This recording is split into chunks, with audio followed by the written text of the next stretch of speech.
Muy buenos días con todos. Para mí es un gusto poder compartir con ustedes esta sesión sobre finanzas personales y emprendimiento. Mi nombre es Napoleón Posada. Eh, Esta es mi presentación, muy sencilla, directa. Eh, Tengo una maestría en administración. Bueno, he gerenciado varios proyectos durante los últimos años. Y de la misma manera también he gerenciado finanzas y asesorado a emprendedores. Actualmente doy consultorías a organizaciones públicas y privadas. Bien, vamos a comenzar. Primero que nada, los objetivos de esta sesión, entender un poco las finanzas en nuestras vidas de manera personal y en los emprendimientos, cómo hacer que las finanzas sean favorables y al final de la sesión voy a dar algunos tips de cómo solucionar algunos problemas financieros que se presentan.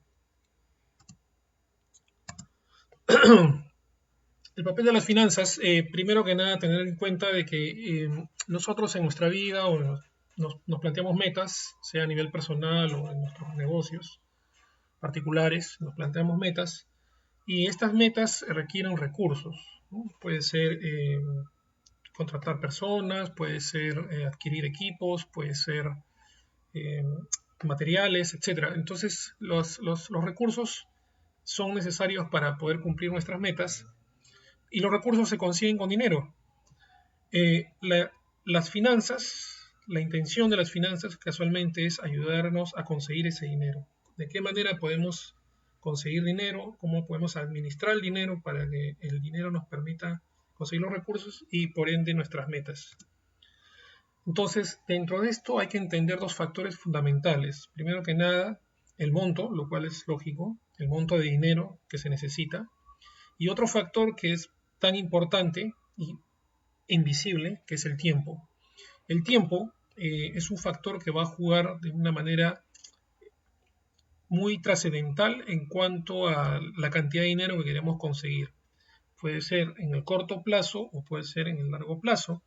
Corto plazo generalmente es menos de un año, meses, y largo plazo generalmente va de 3 años a más. Entonces, estos factores van a jugar entre ellos para poder ayudarnos a obtener el dinero que necesitemos.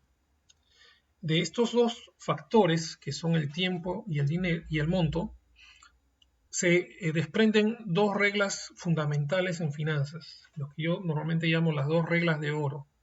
La primera de ellas es que es muy importante adelantar ingresos, es decir, mientras más anticipadamente tengo yo ingresos, y ahí juega el tiempo, ¿no? Mucho mejor. La segunda regla es retrasar las salidas de dinero, o normalmente lo conocemos como gastos. Eh, Mientras más desplace yo en el tiempo, es decir, postergue o retarde la salida de dinero, mucho mejor. De alguna manera, mi ganancia es lo que está en el medio, es decir, entre lo que adelanto y lo que retraso. Y de esa manera voy creando lo que se conoce normalmente un flujo de caja positivo. Entonces, adelantar ingresos, retrasar gastos.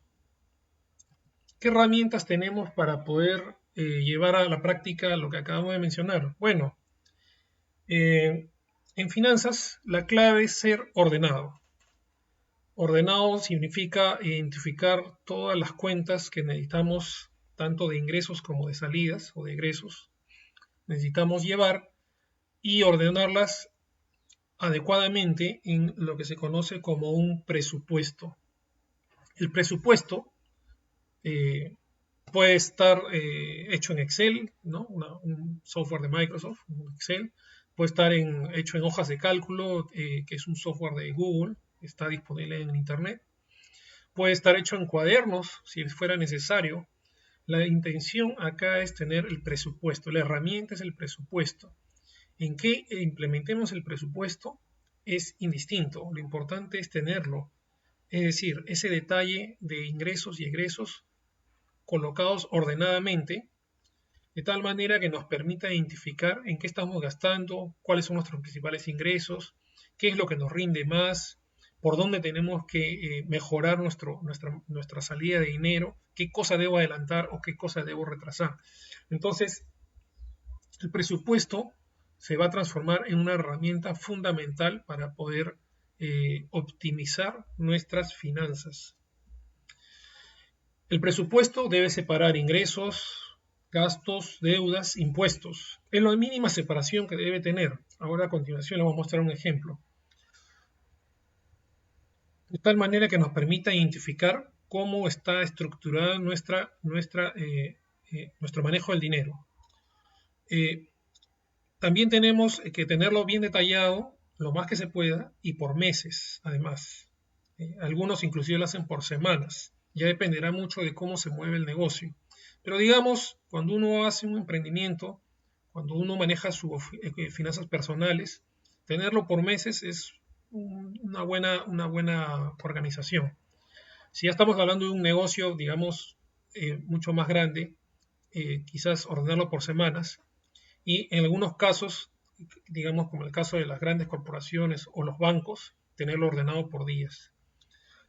Y tercer punto, muy importante, tenerlo actualizado continuamente. ¿Esto qué quiere decir? Que apenas yo ejecuto un gasto, ir a registrarlo. Apenas yo tengo un ingreso, registrarlo. Si yo ya voy a prever, si yo ya sé que voy a cobrar un cheque en una fecha determinada o una factura en una fecha determinada, tenerlo registrado. Todo eso me va a permitir a mí tener bien ordenado mis finanzas. Como les comenté, un ejemplo de presupuesto lo estamos visualizando. Fíjense cómo está ordenado. Voy a marcar con el mouse, ¿no? Tenemos, por un lado, los ingresos, y aquí lo he ordenado en función a ventas de productos, bajo el entendido que es un negocio que vende productos. Ventas del producto A, venta del producto B, venta del producto C. El totalizador, la columna totalizadora y los meses detallados, de enero a diciembre, ¿no? Con los ingresos por cada mes. Acá va a ir lo que yo estoy generando como ingreso en la medida que avanzan los meses o lo que yo creo que va a ingresar en los próximos meses. Así como son productos, también puede ser servicios. Por ejemplo, una peluquería puede ser corte de cabello, puede ser manicure, puede ser pedicure, etc. O sea, la forma como lo organicemos nos va a ayudar a entender cómo está caminando nuestro negocio. Si estamos hablando de un presupuesto a nivel personal, de repente, aquí yo tengo mi ingreso recurrente, mi sueldo, por así decirlo, ¿no? Y de repente tengo algunos otros ingresos, por ejemplo, algún ingreso pequeño que tenga algún servicio que doy, por ejemplo, doy clases, perfecto, ¿no? O de repente un alquiler, una habitación que estoy alquilando, también lo incorporo ahí. Entonces, de esa manera yo puedo tener una visión completa de todos los ingresos que tengo, ¿ok? Después tenemos los gastos. En los gastos, normalmente siguiendo la línea del pequeño negocio, podemos tener sueldos de trabajadores, ¿no? Digamos uno o dos, o de repente más, electricidad, agua, teléfono, internet, servicios, digamos, básicos, típicos en todo negocio, ¿no? Y aquí, bueno, ya podemos seguir completando con otros gastos más, ¿no? Por ejemplo, materiales, por ejemplo, pagos a otros proveedores, etcétera. Entonces, vamos armando cómo quedan nuestras salidas de dinero. Separado las deudas son muy importantes llevarlas separadas porque así las llevamos un mejor control, ¿no? De esa manera sabemos muy bien qué préstamos estamos pagando y cuánto estamos pagando por esos préstamos, ¿sí? De tal manera que si en algún momento sale la oportunidad de refinanciar, si sale una oportunidad de rehacer el cronograma de pagos o de repente vender la deuda a otro banco, etcétera, ya lo tenemos organizado y lo tenemos separado para poder hacer ese ejercicio. Y finalmente, no menos importante, los impuestos. Los impuestos hay que saberlos prever, hay que saberlos tener separados, no solamente en el Excel, sino también físicamente en una cuenta de ahorros independiente o aunque sea virtual, pero tener bien identificado cuánto dinero se necesita para pagar los impuestos. Los impuestos son importantes, no solo para nosotros, sino también para el Estado, en la sociedad en la que vivimos. El cumplimiento es mandatorio, no hay lugar a una escapatoria en este sentido, y por ello es indispensable que los tengamos bien identificados, separados y digamos listos para poder ejecutar cuando sea necesario. Finalmente, después de descontar los gastos, las deudas, los impuestos a mis ingresos, es lo que va a quedar como mis excedentes. ¿Qué puedo hacer con mis excedentes? Bueno, eso lo vamos a mencionar ahora, ¿no? Primero, identificar qué diferencia hay entre gasto o inversión. A veces me preguntan, oye, ¿cuál es la diferencia entre el gasto e inversión? Si igual está saliendo dinero. Sí, efectivamente, igual sale dinero. Pero en el gasto el dinero sale y no regresa. ¿De acuerdo? El ejemplo típico es un viaje de turismo.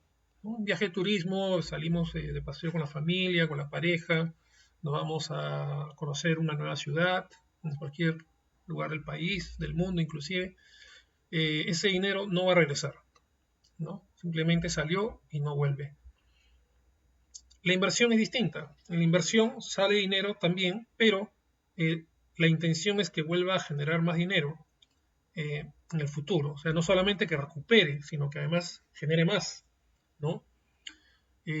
Por ejemplo, se me ocurre colocar un pequeño restaurante. Perfecto. Entonces, habilitar el local, ¿no? Comprar mesas, sillas, echarle una mano de pintura, poner un cartel. Todo eso es inversión, porque lo estoy haciendo con la intención de que me genere dinero en el futuro, o sea, la venta de los alimentos del restaurante. Entonces, ahí sí se puede identificar claramente que va a regresar dinero en el futuro.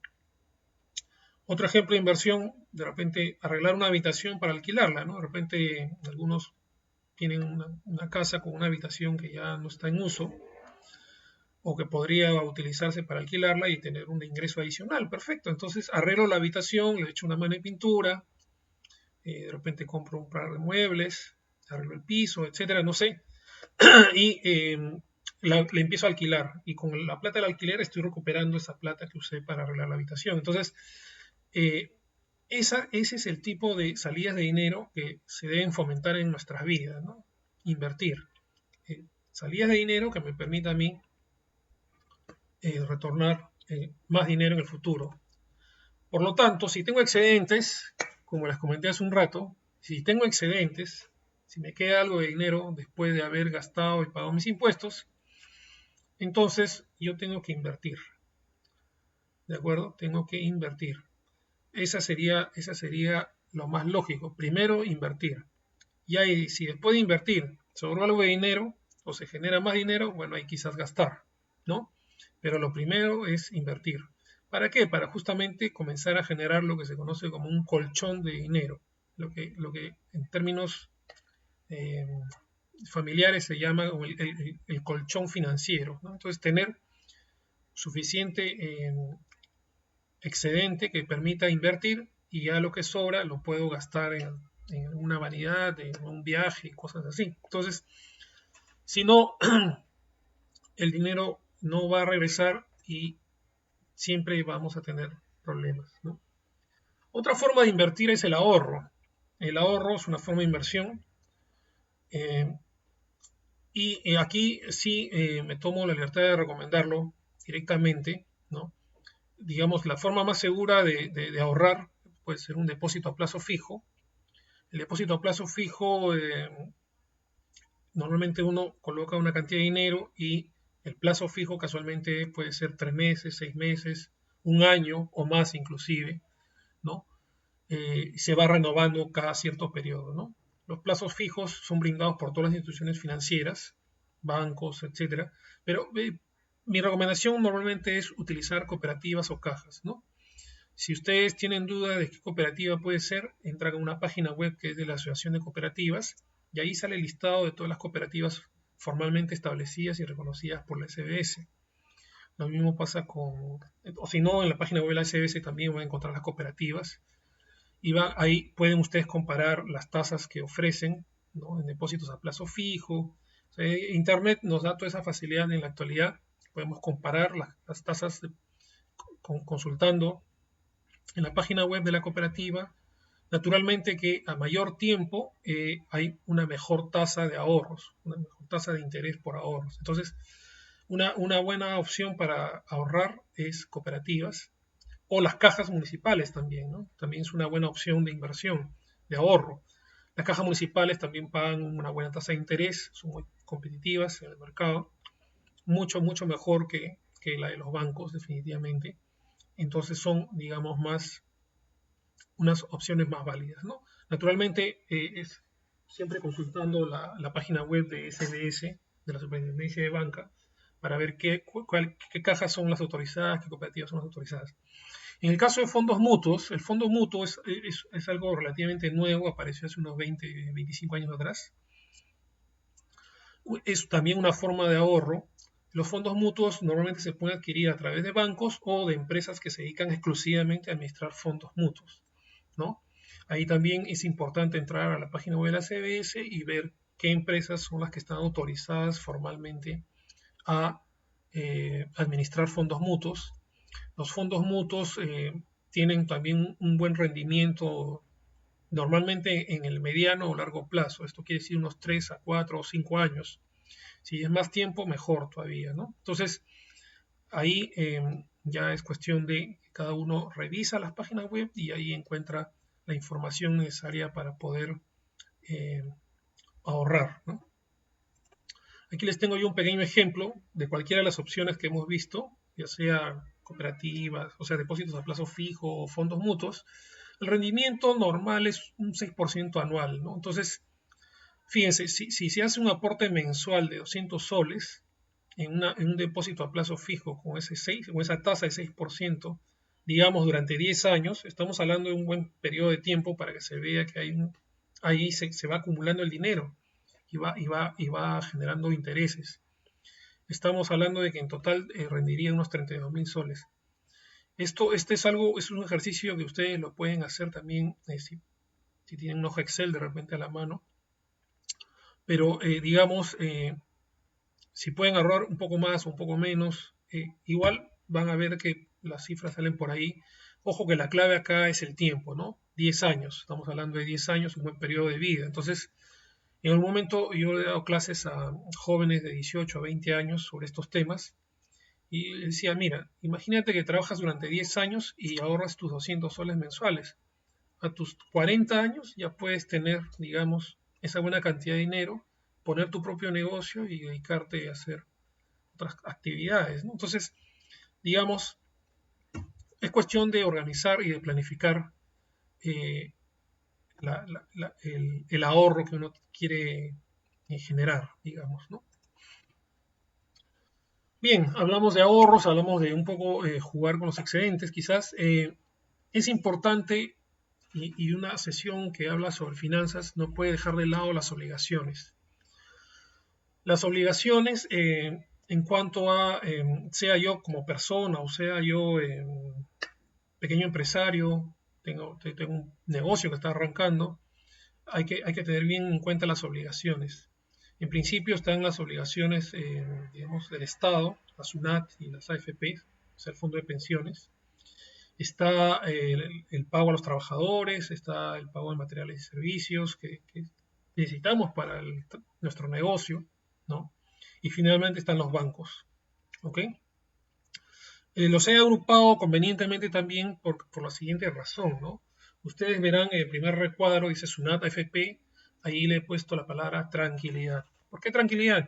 Porque tanto la SUNAT como AFP tienen, digamos, fuerza coactiva, o sea, tienen la capacidad de, digamos, hacer o trabar embargos para poder recuperar el dinero que uno les debe. Por lo tanto, a ellos son los que no se les debe deber. Digamos, si lo queremos ver por el lado práctico, ¿no? Si lo queremos ver por el lado ético, bueno, lo mencioné hace un rato, la SUNAT son los impuestos que contribuyen a nuestro bienestar como sociedad. La AFP es el fondo de pensión que necesitaremos para cuando seamos personas mayores. Entonces, tanto SUNAT como AFP deben cumplirse estrictamente, deben separarse el dinero para hacer esos pagos y eso nos va a dar tranquilidad.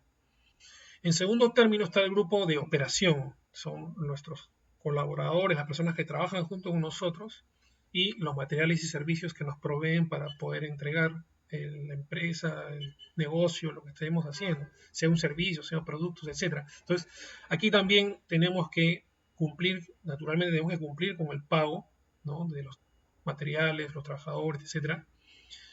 Primero los trabajadores antes que los materiales y servicios, definitivamente, porque los trabajadores, digamos, ese es su sustento, ¿no? Generalmente es su único ingreso, tienen que reciben ese dinero para poder subsistir. Por lo tanto, es importante cumplir con ellos. Y los materiales y servicios también, naturalmente, porque si no, no tenemos cómo producir, ¿no? Y en último término, los bancos, ¿no? Es cierto, si nos hemos endeudado con un banco y hay que cumplir el pago, digamos, siempre se puede sentar uno a conversar con un funcionario de banco y reprogramar la deuda, generar un nuevo programa de pagos, hacer un refinanciamiento, vender la deuda, etc. Entonces, hay salidas, digamos, hay mecanismos que nos permiten manejar mejor las deudas con los bancos en vez de, digamos, pagarles a ellos estrictamente, porque en realidad más obligación tenemos con los que he mencionado anteriormente, ¿no?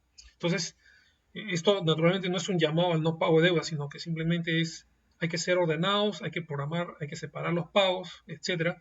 Pero, digamos, en el peor de los casos, con un banco se puede renegociar, se puede sentar uno a conversar de qué manera se puede mejorar el pago, mientras que con los otros no hay lugar a esa conversación.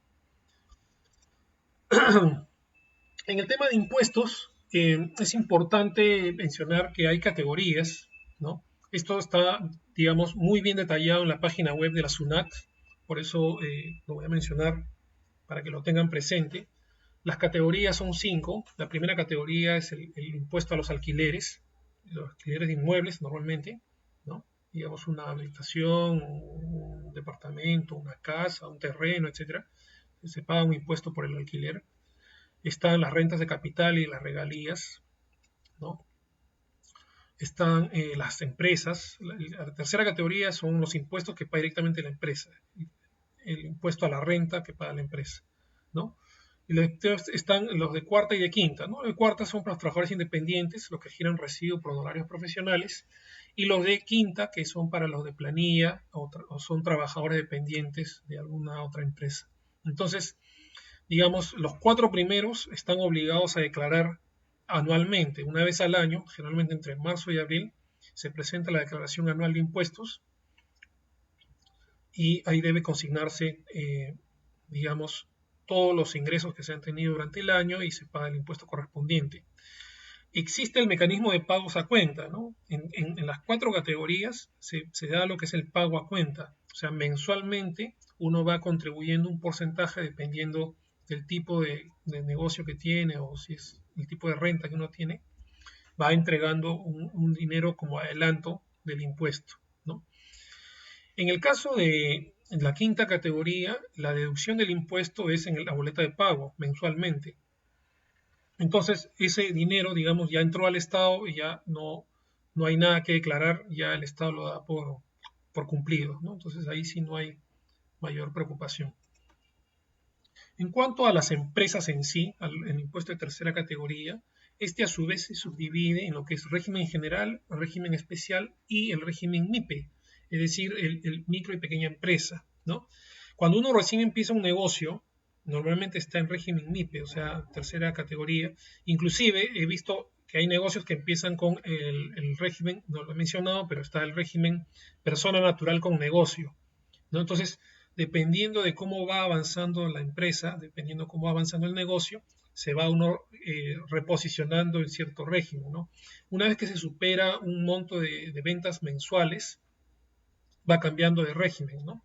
Por ejemplo, si yo soy persona natural con negocio y aumenta mi cantidad de ventas, puede ser que pase a régimen MIPE, o sea, pequeña y mediana, micro y pequeña empresa, perdón.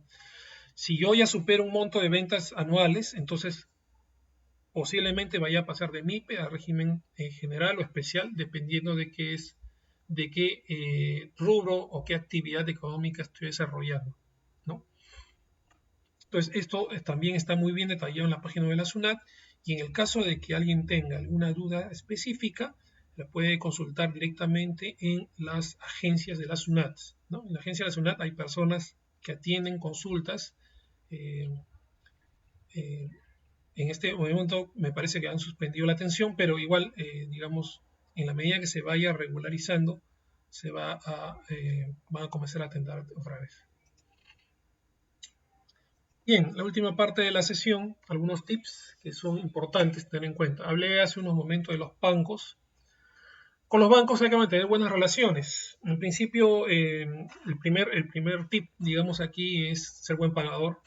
Ser buen pagador significa cumplir con el pago, no necesariamente total, pero al menos parcial, pero sí, digamos, tener intención de pago, ¿no? Lo ideal es que uno pague completo, obviamente, la deuda en forma mensual o en la forma como se haya acordado, ¿no?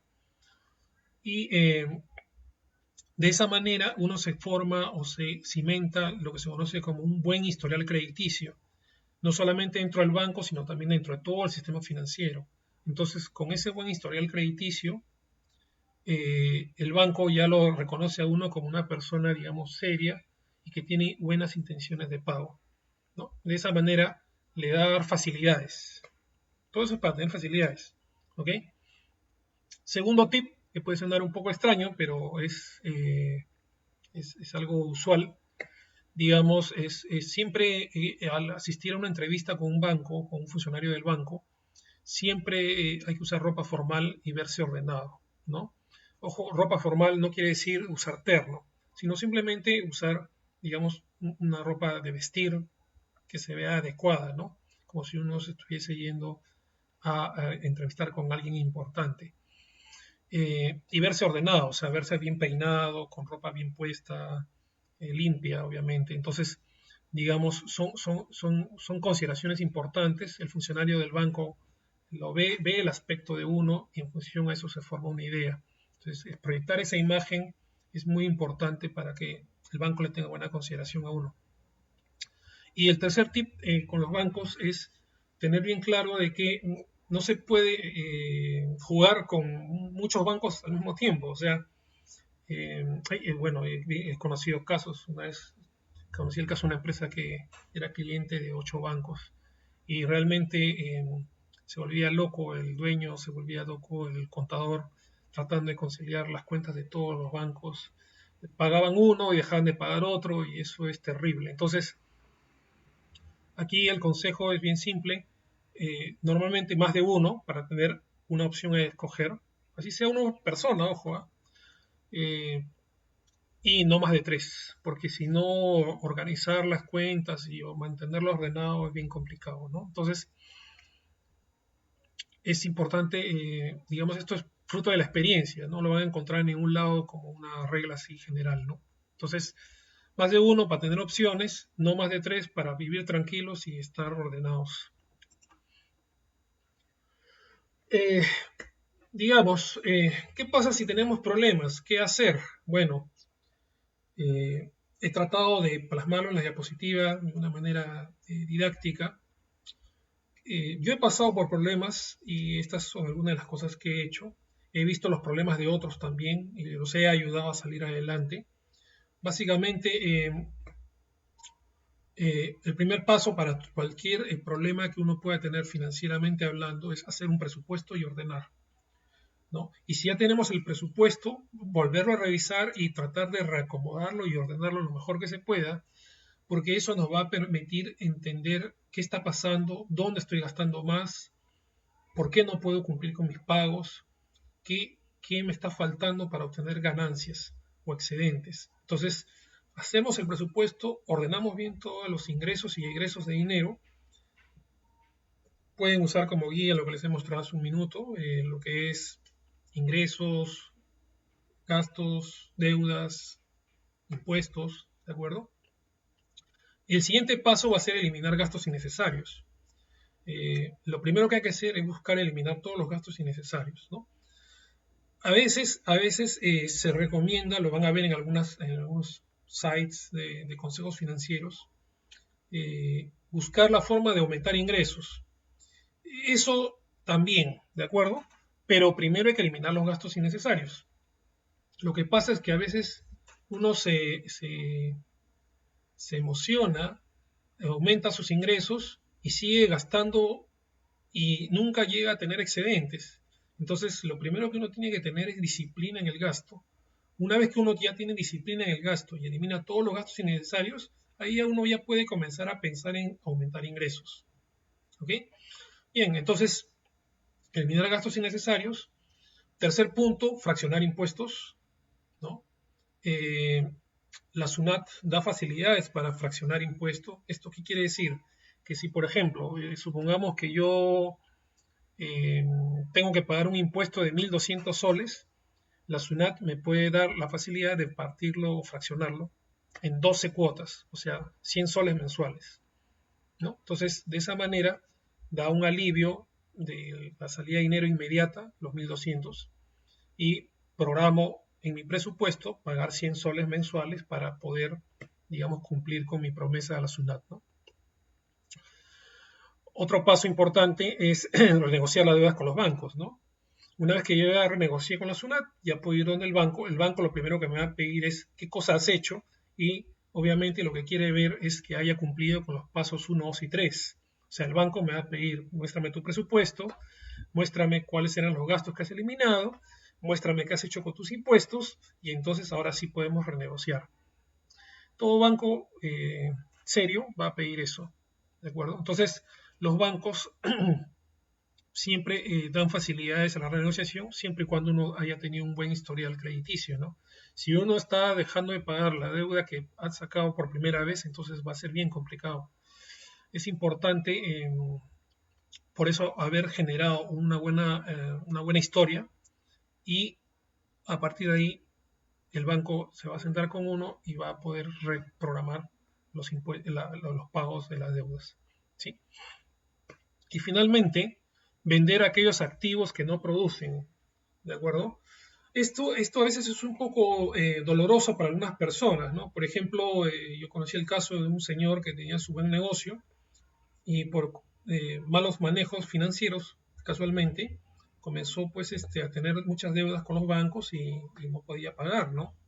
Entonces, se tuvo que desprender de su vehículo, o sea, lo tuvo que vender y con eso pudo saldar sus deudas, ¿no? El vehículo no le servía, o sea, solamente era un artículo de lujo, solamente lo tenía para salir a pasear los fines de semana. Entonces, a eso me refiero con activos improductivos, ¿no? Entonces, es muy importante, es muy importante identificar esos activos improductivos, ¿no? Una vez me pasó con una empresa que dentro de sus cuentas de activos tenía muchos mercadería en almacén. Esta mercadería en almacén pareciera que es muy importante, es muy valiosa. Y me dijo, sí, algún día la voy a vender. Bueno, ¿y cuánto tiempo ya lleva en el almacén? Como 2 años. ¿Y por qué no la vendes? O sea, sácala, liquídala, remátala. Esto no puede continuar ahí. O sea, este, a veces guardamos cosas que realmente no producen, ¿no? Si lo llevamos al plano personal, por ejemplo, digamos, ya tenemos nuestros hijos grandes, ¿no? 20 años, qué sé yo, y seguimos guardando la cuna que tenían cuando eran bebés. Claro, es un buen recuerdo, pero esa cuna no genera dinero, está guardada. Entonces, más fácil, financieramente hablando, claro, es venderla y generar un ingreso adicional, ¿no? Entonces, hay cosas, objetos que parece que tienen valor, pero si no producen, si no ayudan a generar dinero, entonces son improductivos y lo mejor es hacerse de ellos y generar por lo menos el dinero de la venta, ¿no? Bien, esto es lo que quería compartir con ustedes. eh, Algunas conclusiones de lo que hemos visto en la sesión. En principio, bueno, creo que Creo que lo he mencionado reiterativamente, pero definitivamente es indispensable ser ordenado. Este, para poder llevar una buena administración de las finanzas, del dinero, para ser claro, es indispensable ser ordenado, ¿no? Tener bien identificado cada salida de dinero, cada ingreso, en qué momento entra, porque el tiempo es importante. Manejar las finanzas de esta manera nos va a permitir cumplir nuestras metas, ¿no? Sea cuales sean esas metas, ¿no? Educarnos, tener una mejor vida, tener una vejez tranquila, etcétera. Entonces, finalmente, y este es el mensaje que yo siempre transmito en este tipo de sesiones, es los problemas financieros siempre se pueden resolver, ¿no? Siempre se pueden resolver.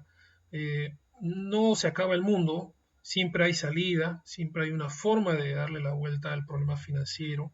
Es cuestión de tener mente fría, ordenarse, acomodar bien los números y en función a eso encontrar la salida, la solución, ¿sí?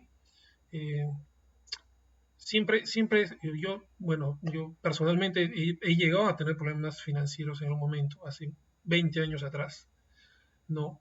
Y, y tuve que tomar algunas decisiones drásticas, ¿no? Reducir gastos y repensar un poco cómo manejar mis finanzas y mi vida. Y finalmente, 20 años después, no me puedo quejar, o sea, tengo una situación financiera distinta. Entonces, eh, a veces se quieren las cosas inmediatas. Y nuevamente, finanzas tiene que ver mucho con el tiempo, ¿no? Y las soluciones inmediatas a veces no son tan soluciones, digamos, parecen buenas, pero no lo son, ¿no? Entonces, siempre es bueno analizar, revisar bien las cosas, ver bien los números. Si nosotros no manejamos bien los números, buscar a alguien que nos ayude a manejarlos, alguien de confianza que nos pueda decir, mira, por aquí puedes ir, pues esta es tu salida, esto te puede prestar dinero y puedes irlo pagando de esta manera, etcétera. Entonces, digamos, ya el problema tiene una salida, ¿de acuerdo?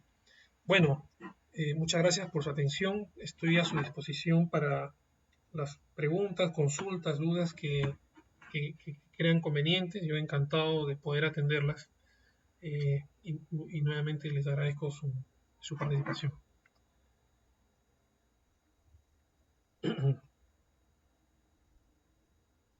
Aquí me han alcanzado una pregunta a través del Facebook.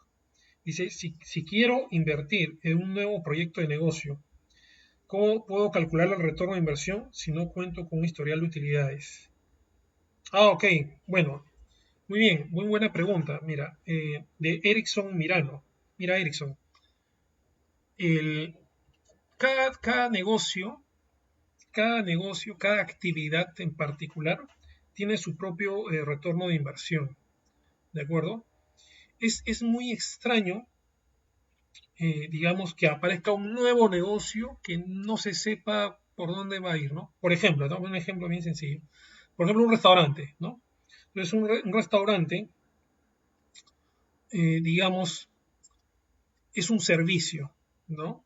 En este servicio hay dos componentes fundamentales. Uno es la mano de obra, las personas que participan, ya sea fundamentalmente el cocinero, ¿no?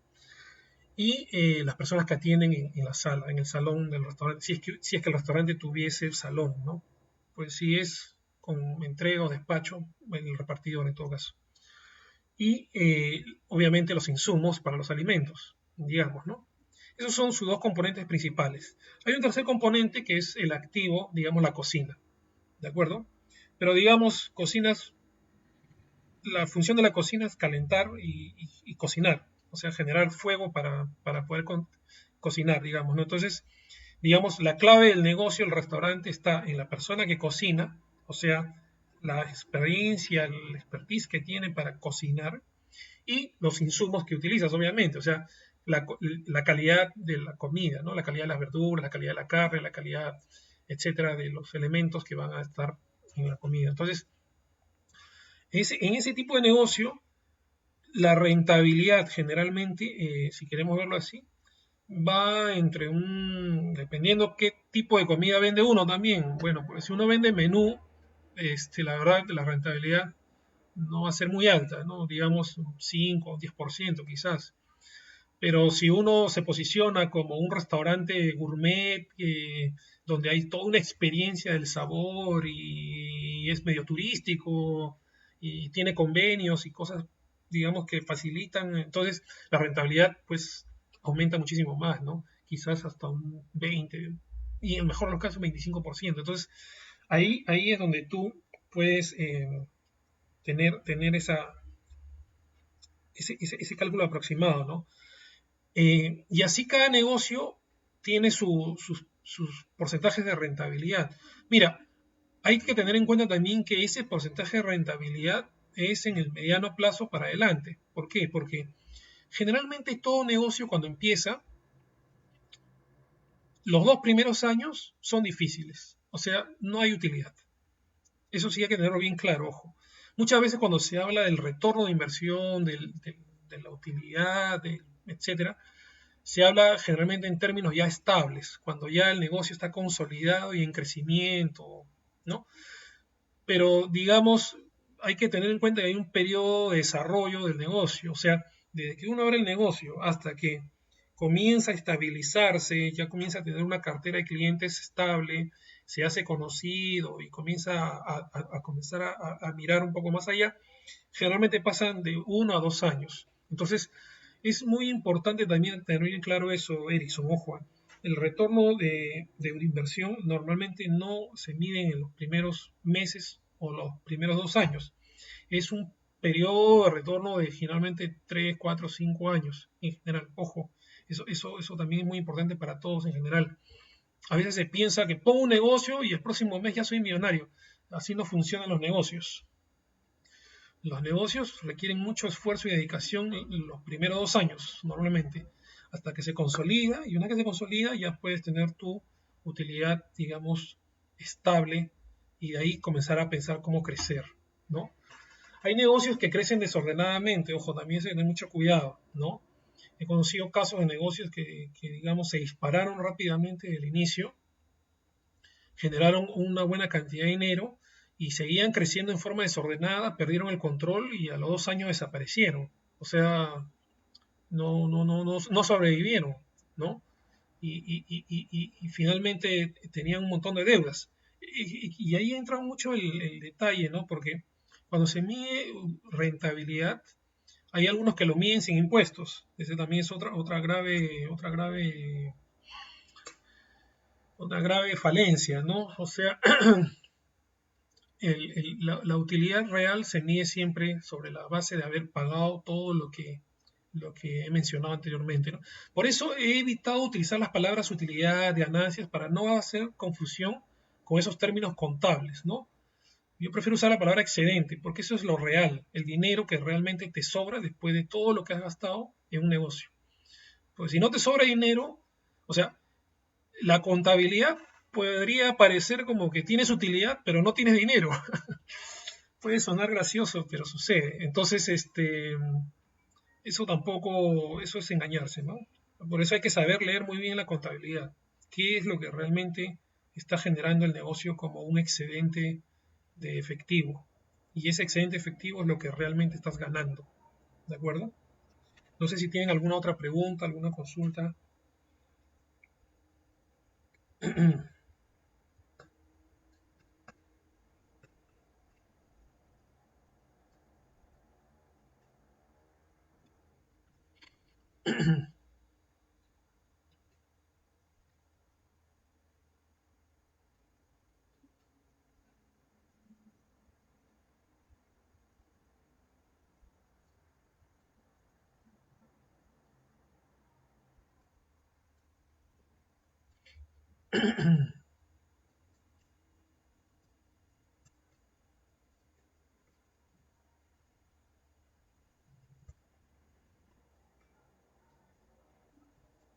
Mientras llega otra consulta, yo les cuento, por ejemplo, eh, en qué consiste, por ejemplo, reordenar las finanzas de una empresa o de un negocio en base a las reglas de oro que les mencioné al inicio.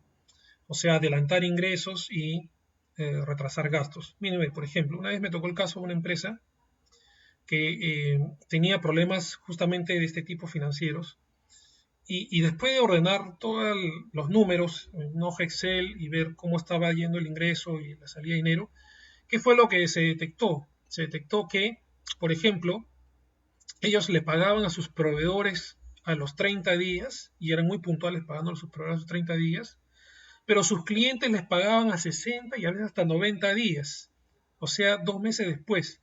Entonces, ahí había un descalce, ¿no? Había un desfase en el tiempo. Si bien es cierto, digamos, si se veía, digamos, la venta del servicio, porque era una empresa de servicios, si se veía la venta del servicio como un corte, sin mirar el tiempo, ojo, ¿no? Salía utilidad, entre comillas, ¿no? Ellos vendían el servicio en 1000, le pagaban al personal y a sus proveedores y en total gastaban 600 y en teoría quedaban utilidad 400. Y en teoría quedaba utilidad 400, ¿no? Pero ¿qué es lo que pasaba? Nunca tenían dinero para pagar. ¿Por qué? Porque primero le pagaban a los proveedores y el cliente les pagaba 2 meses después de lo que les pagaban a los proveedores. Entonces siempre estaban con ese descalce. A ese descalce, y ese es el tratamiento financiero que se da al descalce, es el capital de trabajo. Fíjense, ¿qué fue lo que se hizo? Primero se cambió la política de cobranza a los clientes, ¿de acuerdo? Entonces, la política de cobranza a los clientes varió y pasó a ser a 30 días, ¿no? Y se puso una cobranza más agresiva para que el dinero entre a los 30 días como era el compromiso con los clientes. Y lo segundo que se hizo fue conversar con los proveedores para retrasarles su pago, ya no a 30, pero ojo, 15 días más nomás, 45 días. De tal manera que se generó una ventana de 15 días entre los que entraba el dinero del cliente y podía ordenarse para poder pagar a los proveedores. Entonces, con eso se resolvió el problema financiero. Ahí ya comenzaron a ver cómo entraba caja y se podía recuperar y reacomodar algunas cosas. Entonces, digamos, a veces el problema no es de montos. Y a veces el pecado que cometen muchos empresarios cuando se lanzan es mirar solamente el monto. Por eso le dije al inicio, hay dos factores, el monto y el tiempo. El tiempo juega un papel fundamental para que el dinero realmente quede en nuestro bolsillo. Acá me han llegado dos preguntas más. Una de Fabián Barona. Dice, ¿qué podría manifestar sobre la formalización del negocio? Mire, es importante, no lo digo solamente por una cuestión mandatoria ni legalizadora, de que el negocio se formalice o nazca formal. Y yo sé que hay burocracia, yo sé que hay algunas cosas administrativas que nos pueden parecer pesadas, pero una vez que las entendemos ya no son tan pesadas realmente, ojo, y el Estado realmente ha facilitado bastantes cosas últimamente, ¿no? Mire, yo hace 2 años creé una empresa particular y me fue muy sencillo, o sea, todo lo hice a través de una página web, fui a una notaría y ahí me dieron mi clave para la SUNAT, o sea, ¿y por qué les doy esta recomendación? Es un punto de vista práctico, porque cuando el negocio nace formal desde el inicio, uno ya se acostumbra a tener presente los pagos de impuestos, el llenar los libros y toda la información del registro de ventas, el registro de compras, ya uno comienza a crecer de manera ordenada. Es más difícil, es más complicado cuando uno empieza informal y luego quiere ordenar todo ese desorden, porque el dinero está puesto de cualquier manera y no se sabe bien cuáles son las salidas, cuáles son los ingresos. Entonces, es bien importante, o sea, el ser formal del inicio nos ayuda a ser ordenados, en otras palabras. Y como aquí mi mensaje es ser ordenado, yo sí recomiendo que se trate de formalizar lo más que se pueda, ¿sí? Aquí Paulina Pinto dice, ¿qué recomendaciones para empezar un negocio en estos tiempos de pandemia? Ah, qué buena pregunta. Mira, primero que nada es identificar, Paulina, es identificar cuál es la necesidad de nosotros, tus potenciales y posibles clientes en este contexto, ¿no? Por ejemplo, un negocio que ha surgido bastante en estos días ha sido el delivery. Pero el delivery no por sí solo, sino el delivery con algo más, ¿no? Les cuento un par de casos. Miren, al inicio de la inmovilización social, de la cuarentena, En mi familia teníamos un poco de temor de salir a hacer las compras, a pesar de que había la facilidad supuestamente, ¿no? De ir a hacer las compras al mercado. Dijimos, no, vamos a mejor a pedir y nos vamos a arriesgar a pedirle a uno de estas tiendas grandes porque creíamos que era lo más formal. Bueno, la verdad nos decepcionó mucho y alguien nos pasó el dato de una persona que estaba vendiendo frutas, verduras de manera directa, o sea, mayorista, que se había tomado la molestia de hacer él mismo su delivery, ya que la gente no iba al mercado mayorista, entonces él agarró su camioneta, comenzó a volantear su número por WhatsApp nomás, ¿ah? Y comenzar a hacer delivery. Y de esa manera, digamos, este comerciante mayorista que tiene su RUC y todo, ¿ah? O sea, no estoy diciendo que sea un informal, tiene su RUC porque ya era mayorista, tenía su RUC de persona natural con negocio, sacó adelante su actividad, o sea, pudo hacer delivery de el despacho y llegaba a la puerta, nos dejaba la java de las verduras, de las frutas y todo, y de muy buena calidad y a un precio aceptable, razonable. Entonces, digamos, es un buen ejemplo de negocio, en mi punto de vista. Otro ejemplo de delivery, ropa. Las personas ahora ya no pueden ir a comprarse ropa. Entonces, ¿qué está sucediendo ahora? He visto también casos de personas que ofrecen llevar ropa a domicilio, guardando naturalmente las precauciones de sanidad y de seguridad, naturalmente.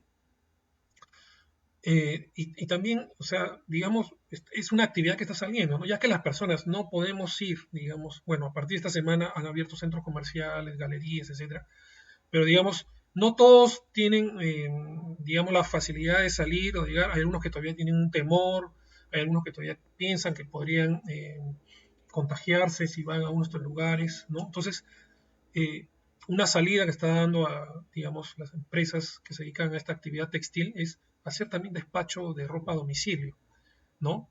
Sobre chompas, o sea, digamos ropa, digamos estándar, ¿no? Poleras, chompas, bufandas, ese tipo de ropa que, digamos, no requiere mayor, pues, digamos, mayor decisión, ¿no? Entonces, esa es, yo creo, una buena salida. Otra buena recomendación es, en la medida de lo posible, vender cosas por internet, ¿no? Pero, digamos, nuevamente caemos en el delivery, ¿no? Caemos en el delivery, o sea, que haya la posibilidad de hacer el despacho o la entrega a domicilio y hacer, ¿no? Ahora que se están abriendo más servicios, digamos, para domicilio, tipo el caso de las peluquerías, por ejemplo, también, ¿no? El caso de las peluquerías es bueno porque, digamos, las personas todavía tienen ese temor de ir a un local, pero ya existe la posibilidad de que la persona que hace peluquería pueda ir a su domicilio, ¿no? Ya si de repente tiene algún otro tipo de habilidades, puede de repente hacer algún tipo de negocio por internet, ¿no? Pero ya eso ya tiene que ver mucho con las habilidades de cada uno, ¿no? Pero en principio, digamos, los negocios básicos, las actividades, están sobreviviendo en base a lo que es el delivery, ¿no? El despacho a domicilio, ¿no? Las de comida también, la de comida preparada también, ¿no? Ayer tuve que salir a hacer unos trámites y vi que había algunos restaurantes chinos, chifas, que están haciendo atención a puerta cerrada, ¿no? O sea, con recojo en local, ¿no? O sea, mandan teléfono, mandan tu WhatsApp y vas y recoges tu pedido, ¿no? Y ya está, ¿no? Entonces, digamos, eh, ese es el tipo de negocios que están, digamos, saliendo y sacándonos del apuro en este momento a todos, ¿no? Si quieres empezar un negocio, digamos, distinto, es un poco complicado, ¿no? Hay mucha incertidumbre en este momento también, ¿no? No sabemos bien qué cosa es lo que va a ocurrir de acá hasta fin de año todavía. Yo sugeriría esperar un poco de cautela, esperemos que pase un mes más para ver qué sucede y en función a eso ir viendo cómo se va desarrollando el escenario, ¿no? Pero en principio, Paulina, esa es, digamos, la recomendación, ¿no? Empezar por los de despacho a domicilio y de ahí ver cómo va cambiando el entorno. Todos los temas de salubridad se han vuelto críticos en estos días, ¿no? Entonces, hay que ponerle bastante atención a eso, ¿no? ¿No? Transmitir la sensación de seguridad, la confianza a nuestros clientes de que no va a haber ningún inconveniente con el tema de salubridad, ¿no? Que todo está desinfectado, que no hay problemas no hay riesgo de contagio, en otras palabras, ¿no? Pues es la mayor preocupación de todos nosotros actualmente. Se acaba la sesión, me parece, ya quedan 5 minutos. No sé si tienen alguna duda, consulta más.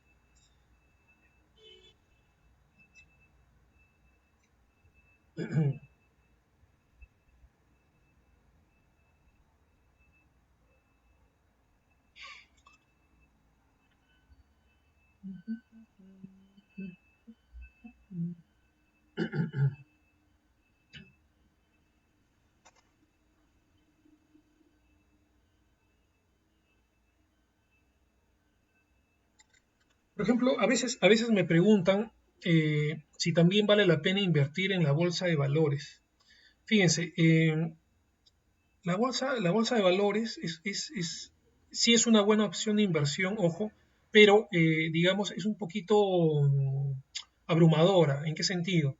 Que hay que estar permanentemente informado de lo que está ocurriendo en la bolsa de valores. O sea, es distinto a un ahorro o un depósito a plazo fijo, ¿no? O sea, un depósito a plazo fijo, yo deposito mi dinero y ya me olvido, por así decirlo entre comillas, hasta dentro de un año o hasta dentro de un periodo de tiempo y no sé qué pasó, ¿no?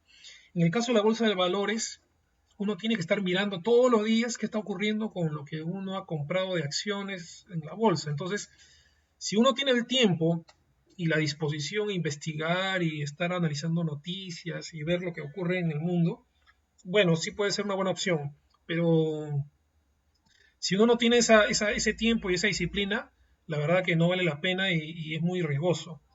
Acá me llegó otra pregunta. John Guamán dice, algunas aplicaciones, herramientas digitales que nos ayuden a ordenar nuestras finanzas. Mira, fíjate, John, básicamente lo que recomendé hace un rato, el Excel. Usar Excel o usar hojas de cálculo de Google, cualquiera de las dos herramientas son muy buenas para, digamos, comenzar a trabajar. ¿Qué es lo que pasa? Eh, es cuestión de ingresar los montos de dinero de la manera como lo dispuse. Voy a ir a la diapositiva para mostrarlo. Ahí está, ¿no? Ese gráfico que ustedes ven ahí, esta tabla, yo la he armado directamente en Excel, ¿no? Es solamente ingresar los números, hacer sumas y restas y trabajar. Fíjense, puede ser que haya algunas herramientas digitales, hay bastantes en el mercado realmente que uno instala en el smartphone y te permite llevar el registro de tus gastos, ¿no? Uno va registrando los gastos directamente en la medida que van ocurriendo y te ayuda a usar tu presupuesto, ¿no? Hay personal budget y cosas por el estilo que se llaman así.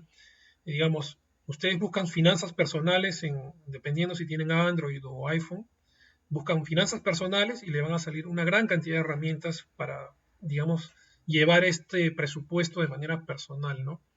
Pero, digamos, eh, sin desmerecer estas herramientas, lo más práctico es en una hoja Excel o en una hoja de cálculo de Google ingresar esta información, llevarla ordenadamente, hacer las sumas y restas y así lo podemos controlar, creo yo, de una manera mucho más sencilla, sin mucha complicación y que además ustedes la pueden acomodar a su gusto, o sea, le pueden poner los colores que ustedes quieran, pueden resaltar algún gasto o ingreso en particular que ustedes crean conveniente, lo pueden mover de acuerdo a su necesidad, ¿no? Entonces, esa es por eso mi recomendación, mi consejo siempre es usar hojas de cálculo para poder trabajar de una manera más personal, por así decirlo, ¿no?